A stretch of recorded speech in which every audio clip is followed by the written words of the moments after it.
आणि म्हणून हे सरकार आणि या सरकारच्या कारकिर्दीमध्ये सुरक्षा व्यवस्थेचे आणि त्याचबरोबर कायदा सुव्यवस्थेचे किती 3-13 वाजलेत त्याचं उत्तम उदाहरण म्हणजे कृष्णा खोपडेनं आली धमकी. म्हटले की अजित दादा 4 महिन्यापासून ऍग्रिकल्चर कॉलेजच्या फाईलवर सही करत नाहीये.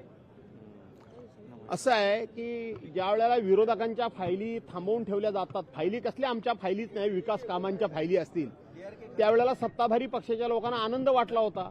आता हळूहळू ही सुई जर त्यांच्याकडे वळली असेल तर बरं झालं.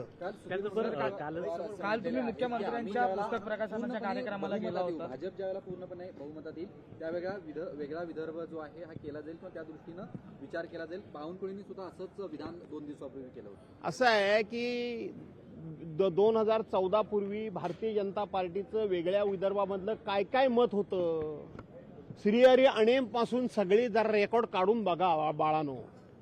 शेवटी कथनी आणि करणी ह्याच्यामध्ये फरक न करतील तर ते भाजपवाले कसले. कधीही खरं बोलायचं नाही. समोरची संधी बघून आणि समोरची वेळ बघून आणि सोयीचं बघून बोलतात.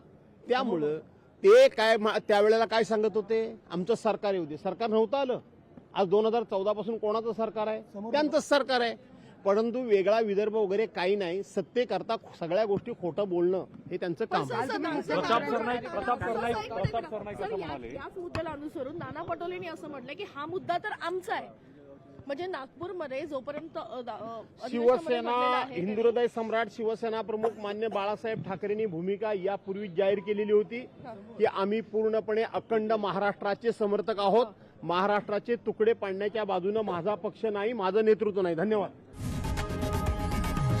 लोकशाही मराठी ऐका, पहा, जागरूक रहा.